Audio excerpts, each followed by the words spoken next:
আমরা অনেকে আছি যে অন্যের সাকসেসটাকে ছোট করে দেখি বা এমনটাও ভাবি যে হচ্ছে আমার আসলে সেই সুযোগটা ছিল না। কাইন্ড অফ আমি একটা ইভেন্টে গেলাম, আমার পাশে থাকা একটা লোক স্টেজের থাকা লোকেদের সাথে হাত মিলিয়ে আসলো, তাদের সাথে কুশল বিনিময় করে আসলো। তখন আমি বলতেছি যে তিনি নর্থ সাউথে পড়ে, বুয়েটে পড়ে, যার কারণে তার এরকম নেটওয়ার্ক, তার সেরকম কানেকশন, এই ধরনের অনেক কথা বলি, রাইট?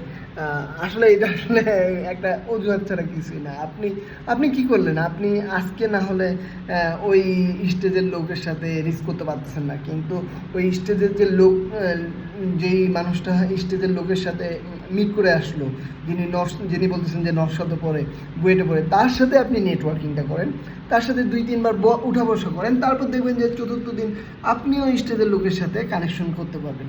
সো আসলে এক্সকিউজ দিয়ে বাদ দিয়ে আমাদেরকে হচ্ছে ওয়ে খুঁজে বের করতে হবে যে কোন ওয়েতে গেলে, কোনভাবে গেলে, কোন চ্যানেলে গেলে, কোন নেটওয়ার্কিংয়ের মাধ্যমে গেলে আমিও আমার সুযোগগুলো কাজে লাগাতে পারবো।